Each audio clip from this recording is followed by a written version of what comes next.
Hello mga kabultakas, mainit na hapon. Mapagpalang Biyernes Santo po. Time check, alas 3 ng hapon.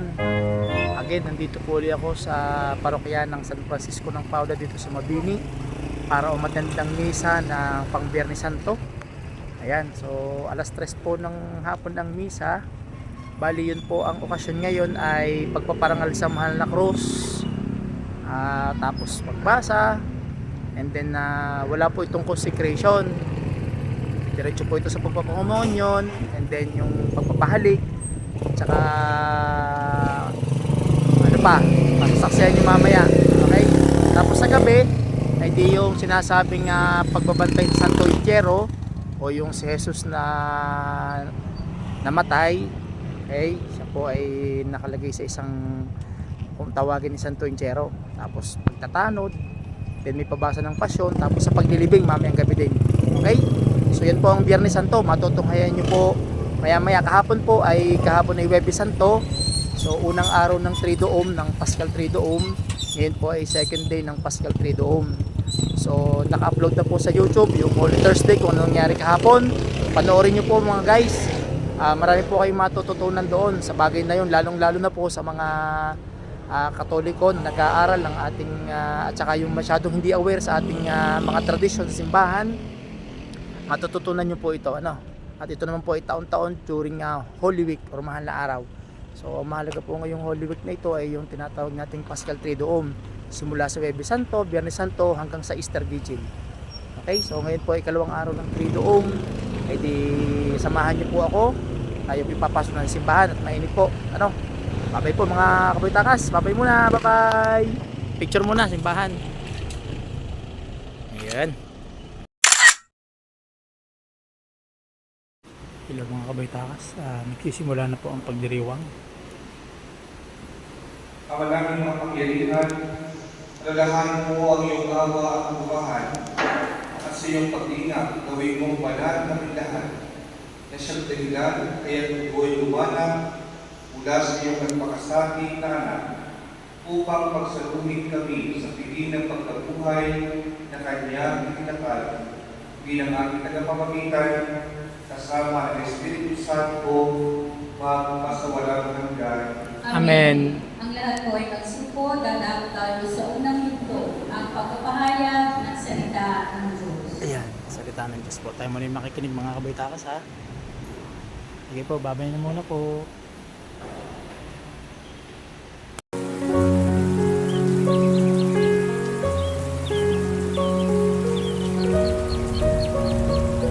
Ngayon po Ang ay gospel pagpapakasabi naman. ng ating Panginoong Jesucristo ayon kay San Juan.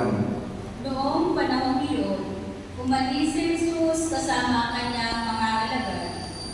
Pumunta sila sa So ito ibabaw pong pagbasa ng gospel ay narrative. at pumasok sa isang May dialogue po na kasama ang ilang mga na nagkanulo sa kanya. tagapaglingkod sa Sapagkat altar. madalas magpunta roon si Jesus at ang kanyang mga alagad.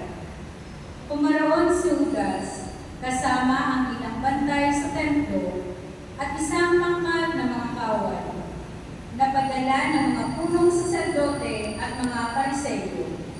May dala silang mga parol, sulo at sandata. Alam ni Jesus ang lahat na mangyayari sa kanya, kaya sila'y sinalubong niya at tinanong, Sino ang hinahanap ninyo? Si Jesus na taga Nazaret. tugon nila, sabi niya. Ako si Jesus. Kaharap nila si Judas na nagkalulo sa kanya. Nang sabihin ni Jesus na siya nga, napaurong sila at nabuwal sa lupa. Muli siyang nagtanong, Sino nga ba ang hinahanap ninyo? Si Jesus na taga Nazaret. sagot nila, Sinabi ko na sa inyo, ako si Jesus. Kung ako ang hinahanap ninyo, hayaan niyo umalis ang mga taong ito. wika niya. Sinabi niya ito upang matupad ang kanyang salita. Walang napahamak kahit isa sa mga ibinigay mo sa aking Ama. Binunot ni Simon Pedro ang kanyang taba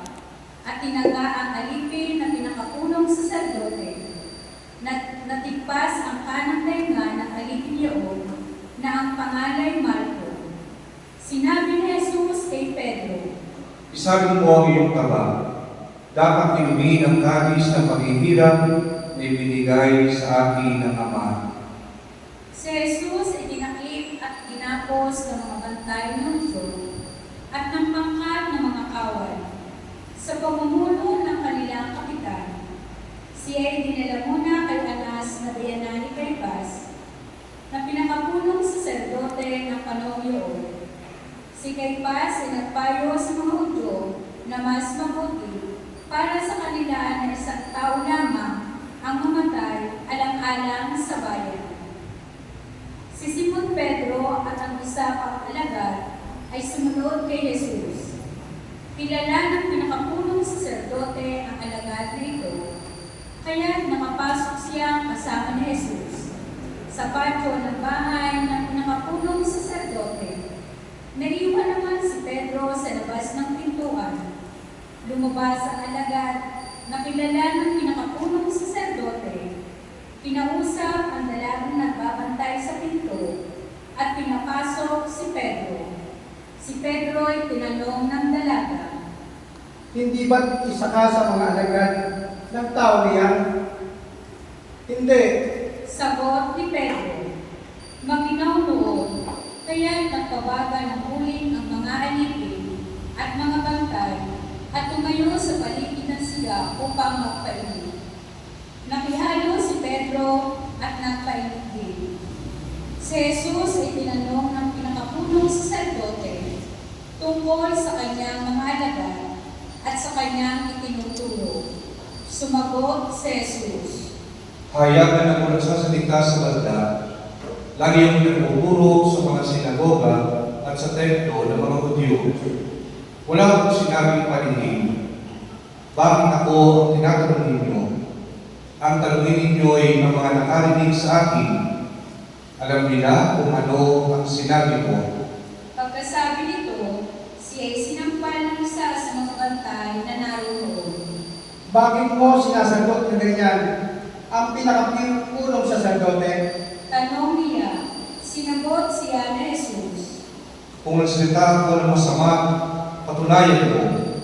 Ngunit kung mabuti ang sinabi ko, bakit mo ako sinampal? Si Jesus na nagagapos panood ay pinadala ni Anas kay Caifás, ang pinakapunong saserdote. Samantala, naroon pa rin si Simon Pedro at ang kakainin. Siya ay tinanong nila, Hindi ba't alagad ka rin ng tao niyan? Hindi. sagot ni Pedro. Tinanong naman siya ng isa sa mga alipin ng pinakapunong saserdote, kamag-anak na lalaking pinagpasan niya ng taingan. Hindi ba ikaw ang lagi kong kasama ni Jesus sa halamanan? Muling itinatwa ito ni Pedro. Siya namang pagtilawok ng manok. Mula sa bahay ni Caifás, si Jesus ay dinala nila sa palasyo ng gobernador. Umaga na noon. Hindi pumasok ang mga Hudyo sa palasyo ng gobernador upang sila iwag maituring na di karapat-dapat kumain ng hapunang pampaswa. Kaya't sa labas sila, tinanggap ni Pilato at tinanong. Ano ang sakdal ninyo laban sa tao ito? Sumagot sila, Kung hindi po siya gumawa ng masama, hindi namin siya dadalhin sa inyo. sinabi sa kanila ni Pilato. Dalhin niyo siya at hapulan ayon sa inyong kautusan. Sumagot ang mga Hudyo. Wala po kami kapangyarihang umatol ng kamatayan kanino man. Nangyari ito upang matupad ang sinabi ni Jesus tungkol sa paraan ng kanyang pagkamatay. Si Pilato ay pumasok uli sa palasyo at tinawag si Jesus. Ikaw ba ang hari ng mga Hudyo? Tanong niya, sumagot si Jesus. Iyan ba'y galing sa inyong sariling isipan o may nagsabi sa inyo? Ako ba'y Hudyo? Tanong ni Pilato. Ang mga kababayan mo at ang mga punong saserdote ang nagdala sa iyo rito. Ano ba ang ginawa mo? Sumagot si Jesus. Ang kaharian ko ay hindi sa sanlibutan ito. Kung sa sanlibutan ito ang aking kaharian, Ipinagpaglaban sana ako ng aking mga tauhan at hindi niya ipagkargo sa mga Hudyo. Ngunit hindi sa sanlibutan ito ang aking kaharian. Kung gayon, isa kang hari. Sabi ni Pilato, sumagot si Jesus. Kayo na ang nagsasabi na ako'y hari. Ito ang dahilan kung bakit ako'y pinanganak at napalito sa sanlibutan upang magsalita tungkol sa katotohanan. Nakikinig sa aking tinig ang sinumang nasa katotohanan. Ano ba ang katotohanan? Tanong ni Pilato. Pagkasabi nito, muling lumabas si Pilato at sinabi sa mga Hudyo, Wala akong makitang kasalanan sa tao ito. Ngunit ayon sa inyong kaugalian, dapat akong magpalaya ng isang biyanggo kung araw ng Paskwa. Ibig ba ninyong palayain ko ang hari ng mga Hudyo? Hindi, sigaw nila. huwag siya, kundi si Barabas. Si Barabas ay isang pulisan. Kaya ipinakuha ni Pilato si Jesus at pinahagupit. Ang mga kawal ay gumawa ng halamang matinik, ginawang korona at ipinutong kay Jesus. At isinuutan siya ng balabal na purpura, isa't isa'y lumapit sa kanya at ang wika, Mabuhay ang hari ng Hudyo. at siya'y pinagsasampal.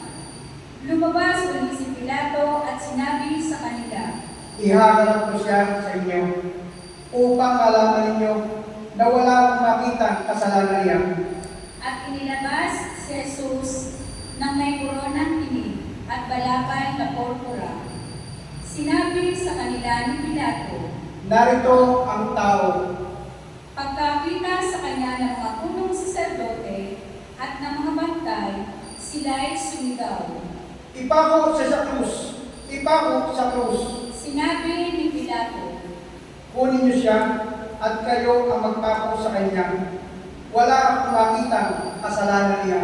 sumagot ang mga Hudyo, Ayon sa aming kautusay, nararapat siyang mamatay sapagkat siya'y nagpapanggap na anak ng Diyos. lalong natakot si Pilato na marinig ang mga pananalitang ito. Muli siyang pumasok sa palasyo at tinanong si Jesus. Taga saan ka ba? Subalit hindi tumugon si Jesus. Ayaw mo ba kung makipag-usap sa akin? Ani Pilato, Hindi mo ba alam na maaari kitang palayain o ipapako sa krus? at sumagot si Jesus.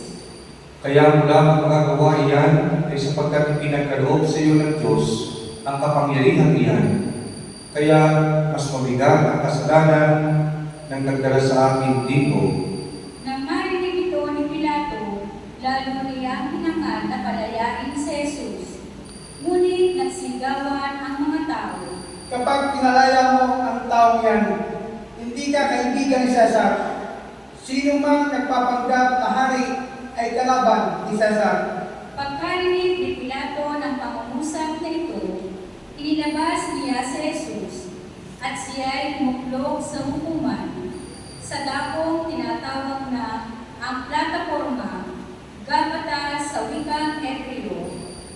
Araw noon ang paghahanda ng Pasko sa Paskwa at maging-12 na ng tanghali. Sinabi ni Pilato sa mga Hudyo, Narito ang inyong hari. sumigaw sila, Patayin siya! Patayin! Ipako sa krus. Ipapako ko ba sa krus ang inyong hari? tanong ni Pilato. Sumagot ang mga punong saserdote. Wala kaming hari kundi ang Cesar. Kaya si Jesus ay ibinigay sa kanila ni Pilato upang ipako sa krus. Kinuha nga nila si Jesus at lumabas siya na basa ng kanyang krus patungo sa lugar ng tawagi Dako ng Pumo, Golgota sa wikang Hebreo. Pagdating doon, siya ay ipinako sa krus kasama ng dalawa pa, isa sa gawing kanan at isa sa gawing kaliwa. Sumulat si Pilato ng ganitong pangungusap at ipinalagay sa krus si Jesus na taga Nazaret, ang hari ng mga Hudyo. Nasusulat ito sa wikang Hebreo, Latin at Griego, at marami sa mga Hudyo ang nakabasa nito sapagkat malapit sa lungsod ang dakong pinagpakuhan kay Jesus. Kaya sinabi ng mga punong saserdote kay Pilato, Huwag niyong isulat na hari ng Hudyo, kundi sinabi ng tao ito, ako ang hari ng Hudyo. Sumagot si Pilato, Ang nasusulat nasusulat ko na. nang maipako na ng mga kawal sa Jesus, kinuha nila ang kanilang kasuotan at pinaghati-hatian ng apat. Kinuha rin nila ang kanyang tonika. Ito ay walang tali at tinabi ng buo mula sa itaas hanggang sa ibaba. Nag-usap-usap ang mga kawal. Huwag nating ulitin ito. Magsapala na lang tayo para malaman kung kanino ito mauuwi. Nangyari ito upang matupad ang sinasaad ng kasulatan. Pinaghati-hatian nila ang aking mga kasuotan at ang aking damit ay kanyang pinagsapalaran. Gayon nga ang ginawa ng mga kawal. Nakatayo sa tabi ng krus ni Jesus ang kanyang ina at ang kapatid na babae itong si Maria, na asawa ni Cleopas. Naroon din si Maria Magdalena. Nang makita ni Jesus ang kanyang ina at ang minamahal niyang alagad sa tabi nito, kanyang sinabi, Ginang, narito ang iyong anak. at sinabi sa alagad. Narito ang iyong ina. Mula noon, siya ay pinatira ng alagad na ito sa kanyang bahay. Pagkatapos nito, alam ni Jesus na naganap na ang lahat ng bagay. At bilang katuparan ng kasulatan, ay sinabi niya, Nauuhaw ako. may isang mangkok doon na puno ng maasim na alak. Itinubog nila ito rito ang isang esponja. Itinabit sa sanga ng isopo at idinikit sa kanyang bibig. Nang masipsip ni Jesus ang alak, ay kanyang sinabi. Naganap na. Inilukayog niya ang kanyang ulo at nalagot ang kanyang hininga. Ang lahat po ay magsusunod.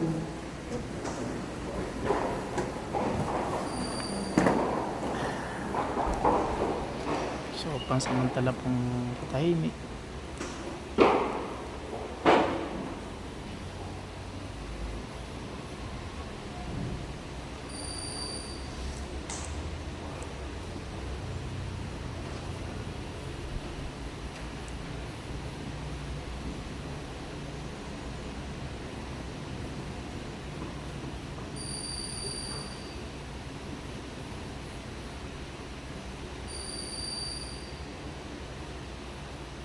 Ang lahat po ay magsusunod.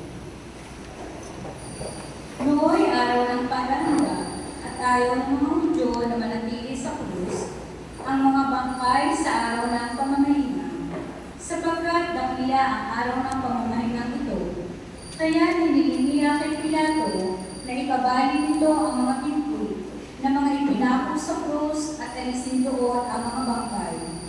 Naparoon nga ang mga kawal at binali ang mga pinto ng dalawang ipinakong kasabay ni Jesus. Ngunit pagdating nila kay Jesus at makitang patay na siya, hindi na nila binali ang kanyang binti. Subalit, tinulos ng siba ng isa sa mga kawal ang tagiliran ni Jesus at biglang tumalon ng dugo at tubig. Ang nakakita nito ang nagpatotoo. Tunay ang kanyang patotoo at alam niya ang katotohanan ang sinabi niya upang kayo'y maniwala. Nangyari ang mga ito upang matupad ang sinasabi ng kasulatan. Walang mababali isa man sa kanyang mga buto. At sinabi naman ng ibang bahagi ng kasulatan, pagmamasdan nila ang kanilang ninulos.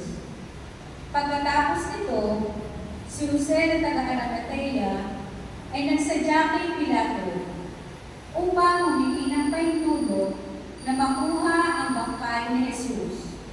Si Jose ay isang alagad ni Jesus.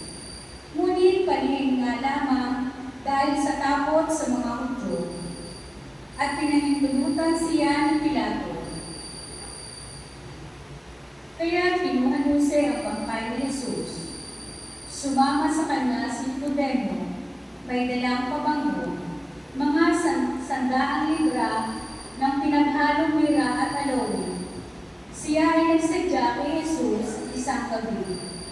Kinuha nila ang bangkay ni Jesus at nilagyan ng pabango habang binabalot sa kayong lino, ayon sa kaugalian ng mga Hudyo.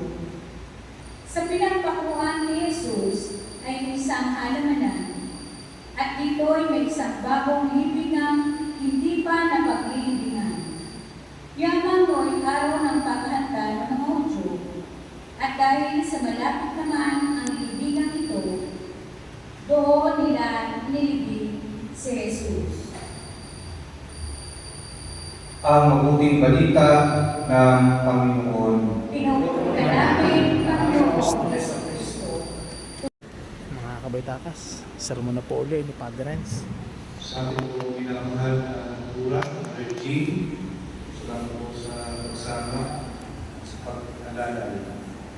Sa ating po minamahal na mananampalataya, kasama po natin sa magdiyo nito sa parokya ng San Francisco ng Paula, sa yung lahat ng mga nakasubaybay sa ating pong online mass, sa pamamagitan po ng ating Facebook page.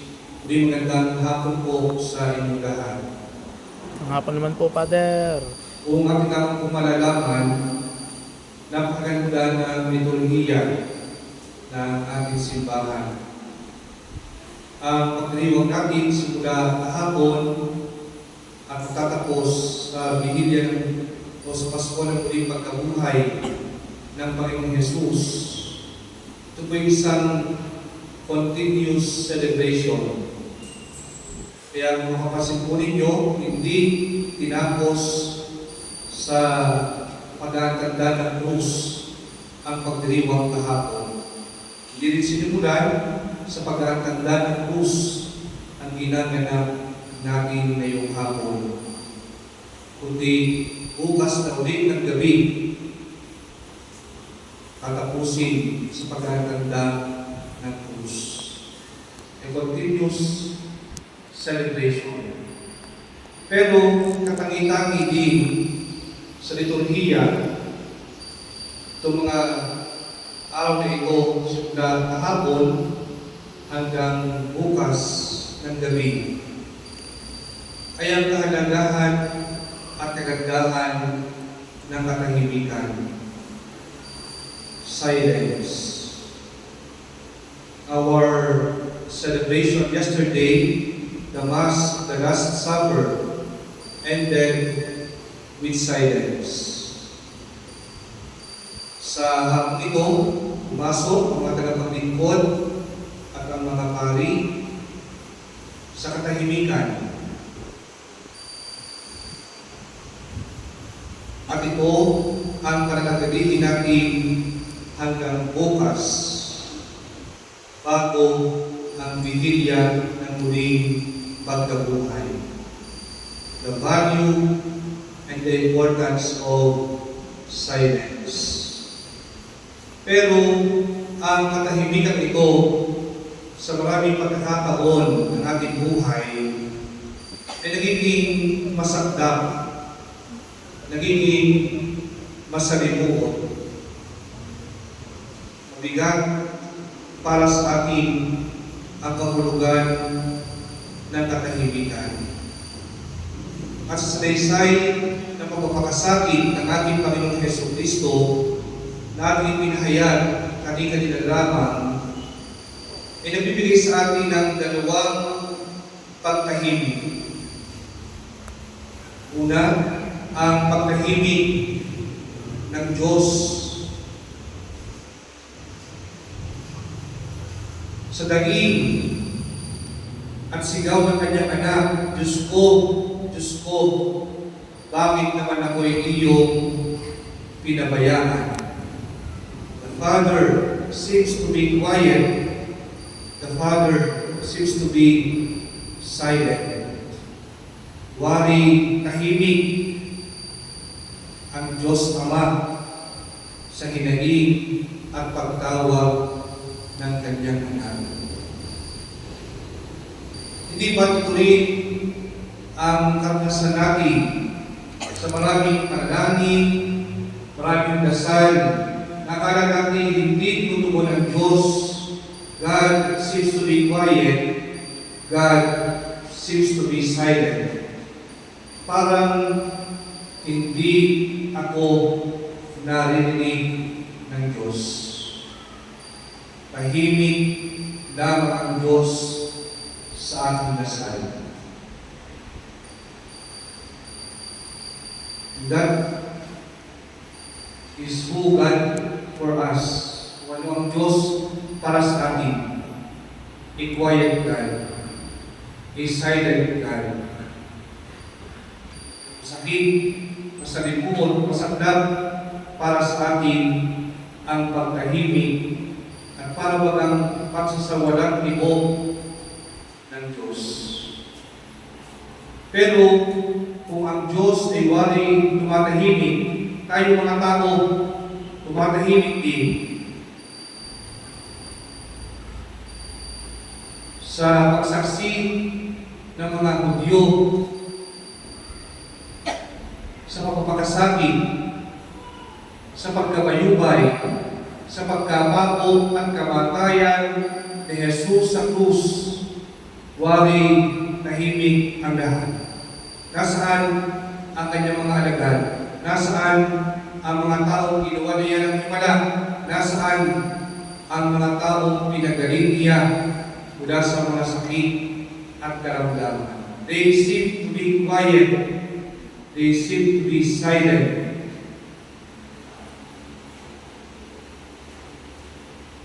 Sa mga panahon natin ngayon, we seem to be quiet.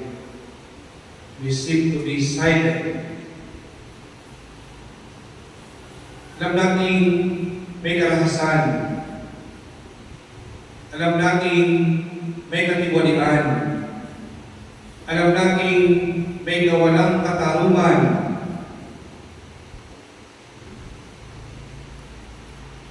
Nagsasalita ka ba? Lumalaban ka ba? Tumututol ka ba?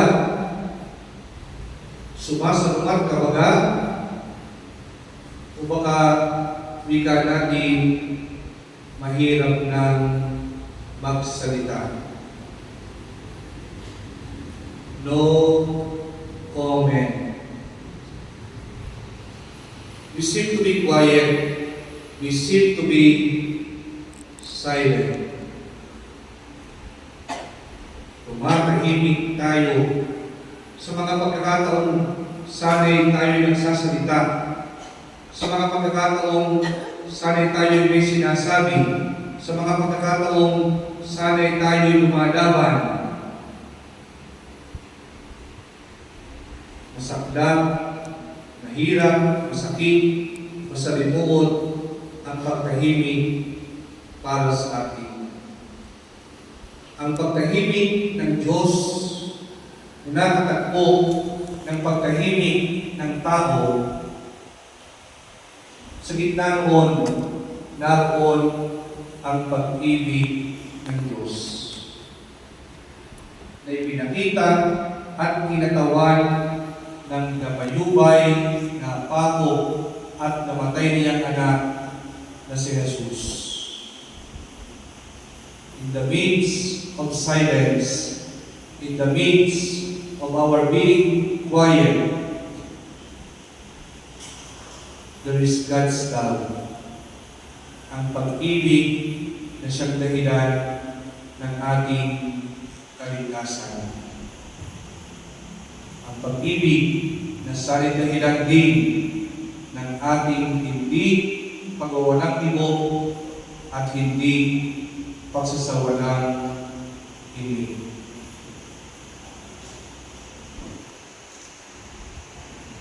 Tumahimik po. Ayan mga kabaytakas, pagkatapos po ng mahabang panalangin, ididada ko na po sa ikalawang bahagi ang pagparangal sa mahal na krus. Ito.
Ipagdangal ang ating poong may kapal o sa ng buhay, anak na siya ating daan,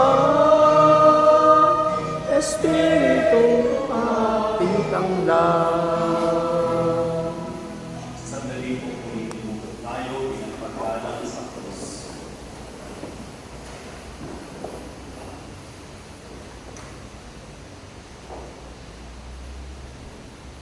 Magsitayo ulit.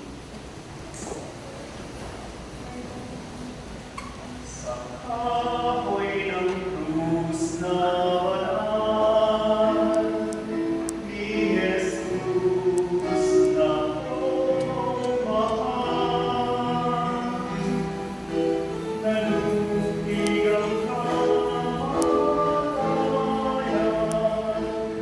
at sa muling pagkabuhay, ang pag-asa ay suminay. Hina ipagdangal ang ating puong may kapal, manang bupa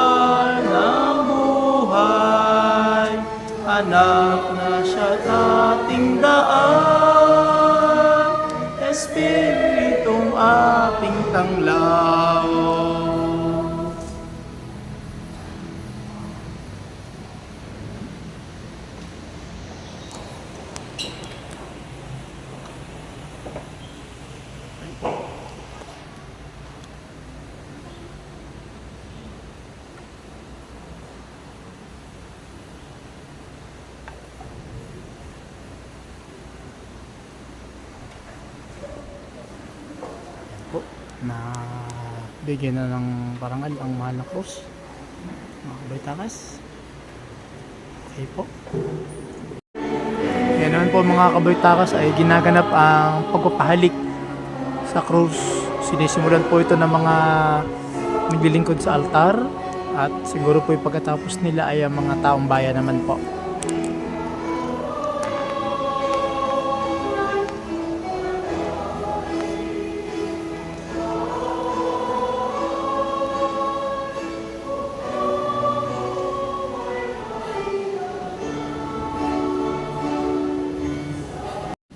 So tayo po nasa ikatlong yugto na pagkatapos po makapagpahalik at pagpaparangal sa krus ay di ikatlong yugto na po. Ito yung ang pakikinabang. So pagka ganito pong Biyernes Santo ay wala ng consecration. Sa kagubiling ng manakagagaling na utos at turo ni Jesus na Panginoon natin at Diyos, ipahayag natin ng lakas loob. Uling bahag po ang wakas na panalangin. Ama mapapahal, pinapakinabang mo kami sa banal na pagkamatay at pagkabuhay ni Kristo. Panatilihin mo sa amin ang pinanap ng iyong dakilang pag-ibig upang kami makapabuhay ng matapat sa pakikisalo sa dulot mong pagliligtas sa pamamagitan ni Yesu Kristo kasama ng Espiritu Santo magpasawalang hanggan. Amen. Pagpapanalangin sa sambayanan. Ama namin bukal ng pagpapala, ang iyong pagpapasbas ay manahong nawang masagana sa iyong sambayanan gumanap ng pagkunita sa pagkamatay ng iyong anak na siyang pagkabuhay ng nagtitiwala. Ang iyong pagpapatawad ay sumapit awasmanan. Ang iyong pakikisamang aasahan ay iyong ibigay. Ang pananampalatayang banal na way maging matibay, ang kaligtasan walang baliw ay matatagin mong lubusan sa pamamagitan ni Yesu Kristo kasama ng Espiritu Santo magpasawalang hanggan. Amen. Amen. Tapos po na natin pagdiriwang, susundin natin ang vision. Pagkalit po dito ang kabasa ng pasyon, pagpapuloy ng pagpaparangal sa krus. Hello po mga kabaytakas. Time check 5:15. So katatapos lang po ng misa. Ngayon po gaganapin ang prosesyon. Prosesyon ng Santo Entierro. So kasama po dito ay mga altar boys. Yan. Hindi po nakasakay po dito ang Santo Entierro. Kumbaga sa ating mga Tagalog ay yung labi ni Jesus. Ano? Yan po.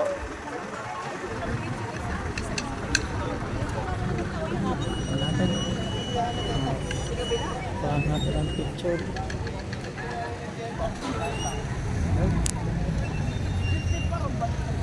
Liwanag pa rin.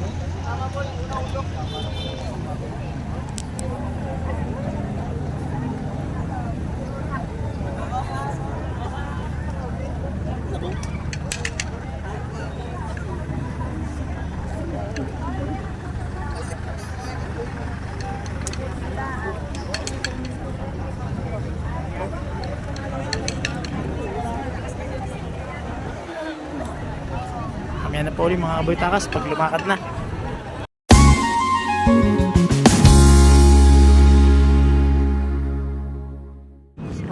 Prosesyon po ng Santo Entierro, pinangunguna ng mga service altar.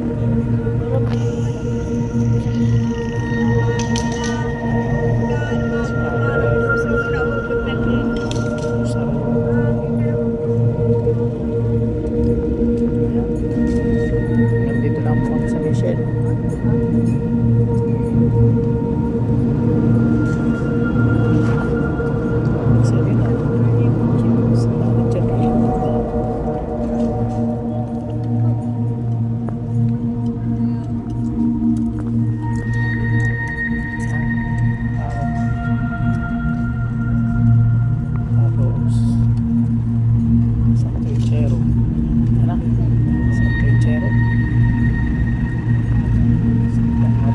Dolorosa.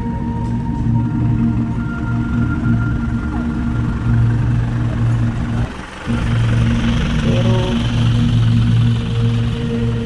Apostoles, tapos Mater Dolorosa, Mother of Souls. Ang pinagpala sa babae lahat.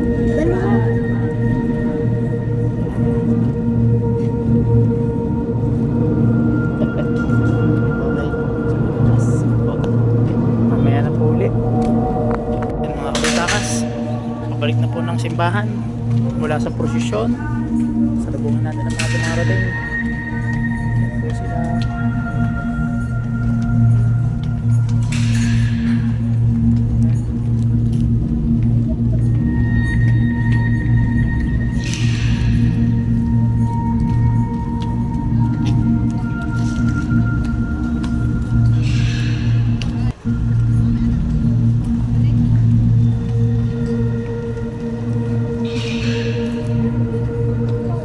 So, pumapasok na po ang Santo Enchero.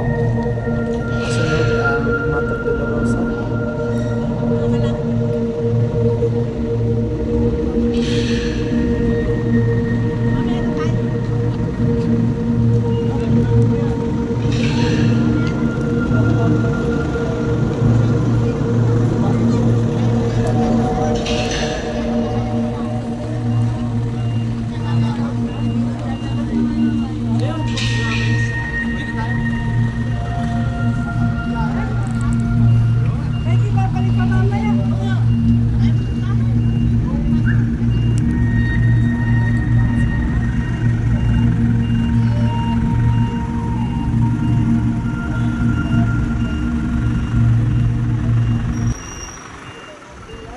Yan. So, ano po ay ibababa na, ilalagay ng maayos, at pagkatapos po nito ay sisimulan na yung pabasa sa simbahan.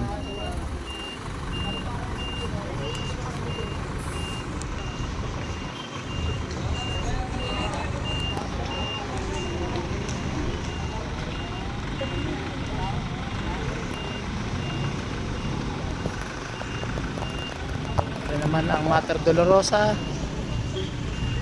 Yung na.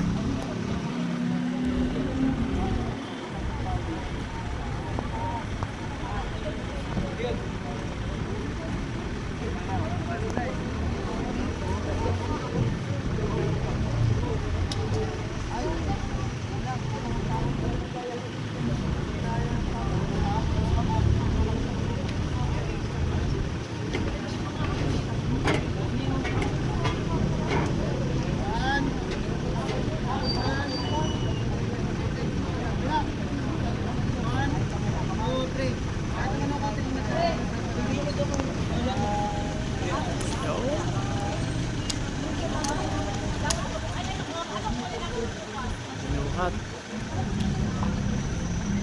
Yo.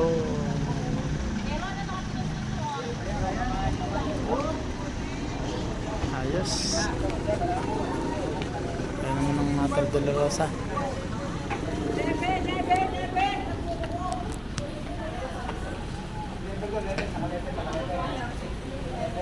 Yo.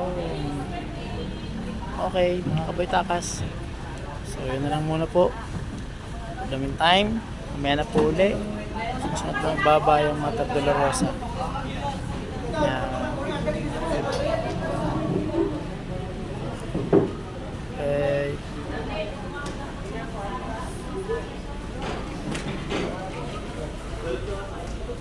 Po. Abay po mga kabaytakas.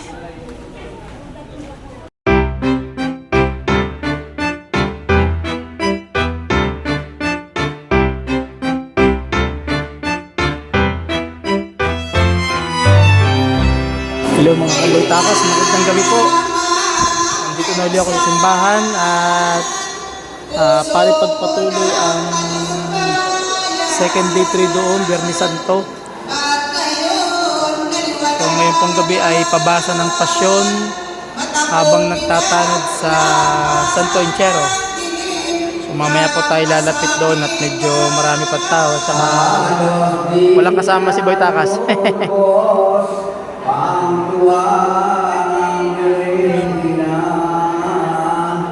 sa kanilang pagkikila ay umanaw kapag daka si Jesus na anak niya.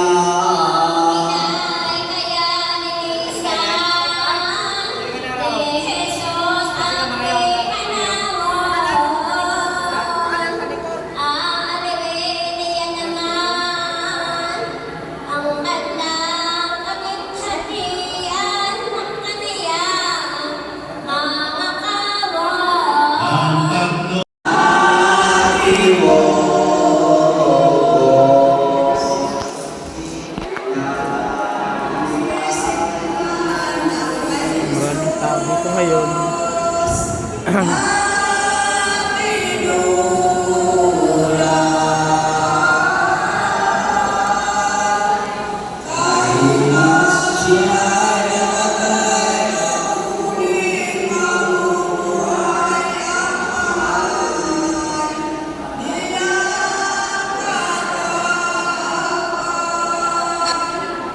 Makalipas ang ilang minuto.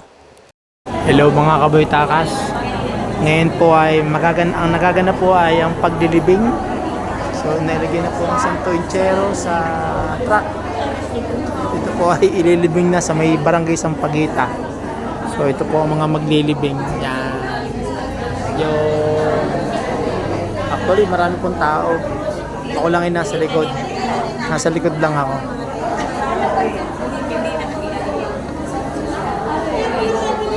Yaw na.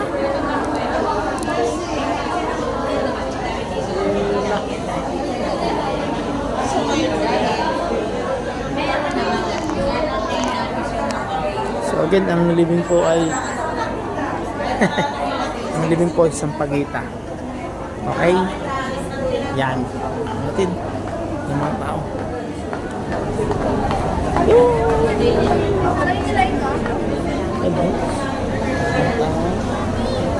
Bilibin lahat yan sa barangay Sampaguita.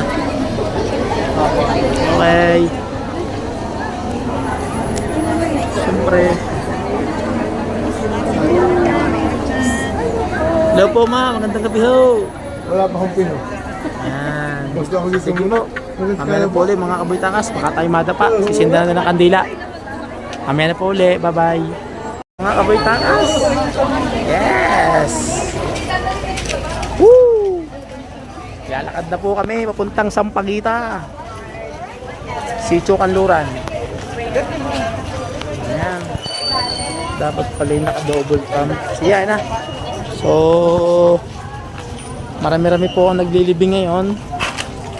Ayan ha. So, isa po ito sa mga tradisyon ng pananampalatayang Kristiyano o Katoliko na second day ng Triduum ay ang paglilibing sa kay Jesus. So yung tinatawag na Santo Enchero. Yan. Sige po, mamaya na po ulit. Baka tayo madapa. Charot. Ayan mga Kaboy Takas, nandito na tayo sa mismong Sampaguita, Kanluran, kung saan ay doon ililibing po sa may chapel. Hindi lang po makadiretso at maraming tao. Hindi makakadaan. Yan po, oh. Medyo malayo nga lang. So, pasensya na, hindi tayo makakalapit. At malayo. Okay, so ito po ang huling hantungan para kay Jesus na ililibing ngayong gabi.